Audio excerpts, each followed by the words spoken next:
Yunsu tells Giram to come inside first. They sit together, and Yunsu asks if the blood from earlier was animal blood. Seeing Giram hesitate, he kneels in front of him and asks if he remembers what happened before he passed out. Giram recalls that the person who took him away had blonde hair and gave him something to eat. Yunsu tells him that the man was father. When Giram asks why he did that to him, Yunsu considers the situation. Something about it feels off. Why did it have to be Giram?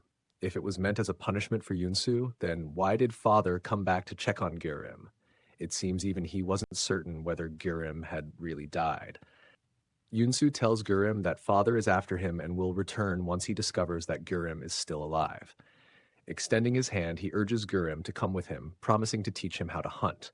However, Giram refuses, insisting that he will never drink from humans. He recalls that someone warned him against it. When Yunsu asks who, Giram repeats Rose's words, that once you drink human blood, there is no going back. Yunsu demands to know what that means, but Giram, unsure himself, says he needs time to think. He adds that he isn't even certain whether he has truly become a vampire. As Giram tries to leave, Yunsu warns him that if he continues like this, he will end up hurting Chaya. He asks if Giram will be able to handle that. Without answering, Giram finally steps outside, only to find Chaya standing there. Startled, he hides behind her while Yunsu silently watches. Chaya tells Giram to go inside their apartment first before turning to Yunsu. She confronts him, demanding to know if he's still trying to force Giram to go with him.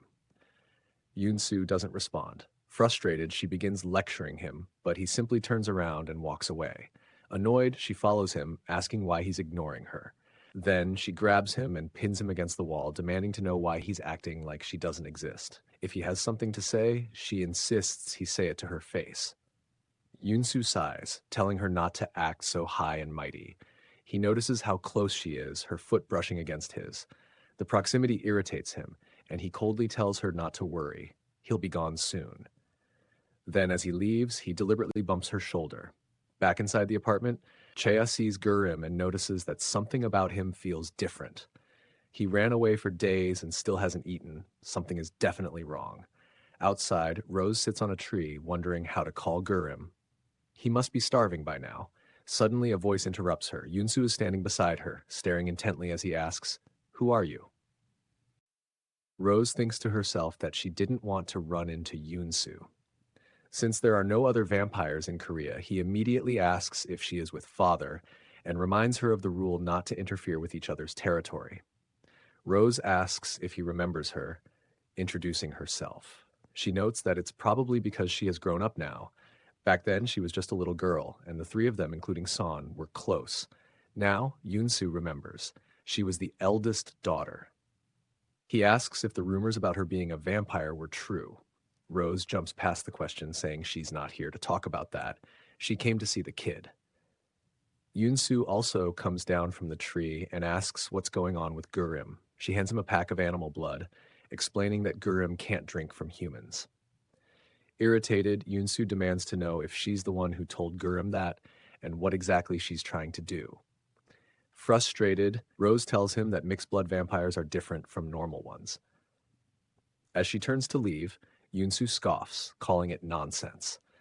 Then he warns her to stay away from Giram, reminding her that it was because of her father that he almost died. Despite this, Rose still tries to hand him the packet in case Giram gets hungry, but Yunsu flicks it away, coldly telling her not to touch him. As he walks away, he wonders when everything became such a mess and for what reason. Then he realizes it all started the moment he met Han Chaya. That was when his once peaceful life began to crack, little by little. A voice in his head keeps whispering that it's all because of her. In the next scene, Giram stirs in his sleep, feeling thirsty. Half conscious, he opens his eyes, his vision hazy. In his dazed state, he mistakes Chaya's neck for that of a deer. His eyes turn yellow as he grabs her hair and lunges toward her, attempting to bite. Suddenly, Yunsu teleports into the room and violently throws Giram away from her. A heavy silence follows. Chaya, shaking with fear, finally manages to speak. What just happened?" Yunsu looks at Giram, who himself is frozen in shock at his own actions. "Why did I save Han Chaya?" Yunsu wonders, unable to answer himself. Yunsu wonders why he keeps saving her.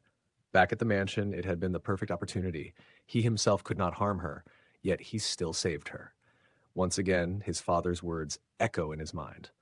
On the other hand, Giram starts crying, asking if he really tried to bite Chea.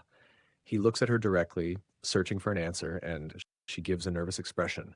He insists that he thought it was just a dream. Yunsu, however, tells him that it was his instinct to hunt. Suddenly, a knock on the door interrupts them. It's a neighbor who came to check in after hearing screams. Chea quickly assures him that everything is fine, but Yunsu starts walking toward the door, his gaze fixed on her as he moves. He opens it and asks the man if he wants to check inside. The neighbor declines, but Yunsu insists. Chea is confused as Yunsu tells the man that he needs his help. The moment the man steps inside, Yunsu suddenly throws him into the air and grabs him by the neck. He then turns to Giram and coldly says that he will teach him how to hunt. Giram, horrified, begs him to stop, but Yunsu doesn't listen. In desperation, Giram teleports away. Even after this, Yunsu thinks to himself that he cannot let the man go. Chea rushes forward, flinging the door open and shouting for help, but Yunsu slams it shut.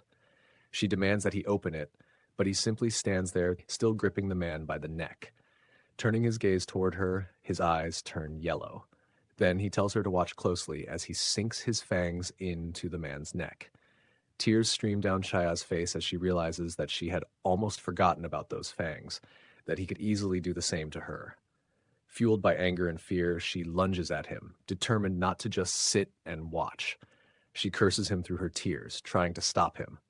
Yunsu grabs the knife from her hand, and in the process, her palm gets cut. The scent of blood fills the air. Immediately, Yunsu drops the man and steps toward her. "Stay back," Chea warns, her voice shaking. Yunsu thinks to himself that this is exactly how it should be. She should be scared of him. Without realizing it, she had come too close, but he won't allow it any longer. Chea glares at him. "I forgot what you are, a maniac vampire who uses and hunts people, but I won't let you do that in front of me ever again," Yunsu smirks. Then he takes her wounded hand. Love is nonsense, he tells himself. But her blood, he really does love that. Lowering his head, he licks her hand.